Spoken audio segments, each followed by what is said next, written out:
Ինչ ուզում են ասեն, բայց այնուամենայնիվ Ռուսաստանի հայերը տարբերվում են այլ տեղերի հայերից։ Համացանցում մի հոլովակ է պտտվում։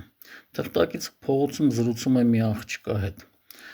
Այդ աղջիկը թղթակցին ասում է. «Գնացեք մի քիչ զարգացեք, էլի»։ Թղթակիցը աղջկան ասում է.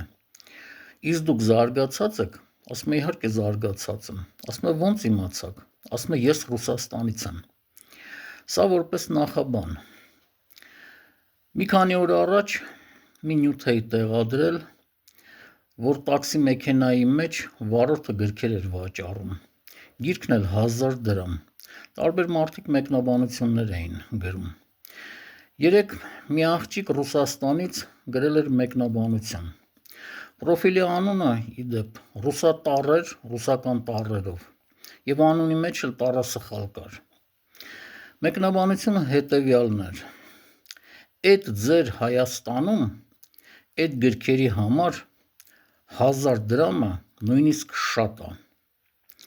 Նախ տարօրինակ էր «այդ ձեր Հայաստանում» եւ ինչ կարելի էր հասկանալ դրանից, որ մենք աղքատ ենք եւ 1000 դրամ չենք կարող տալ, կամ գիրք չենք կարդում։ Իսկ ամենակարևորը Հայաստանը գրել էր փոքրատառով։ Իսկ երբ ես դիտողություն արեցի, դիտողությունները արել նաև եւս մեկ մարդ, եւ այդ աղջիկը պատասխանել էր։ Բառի մեջ պատասխանի մեջ Ռուսաստան բառը կար, իսկ Ռուսաստանը անպայման գրել էր մեծատառով։ Չէր կարող գրել փոքրատառով։ Եթե Ռուսաստանում համացանցում հանկարծ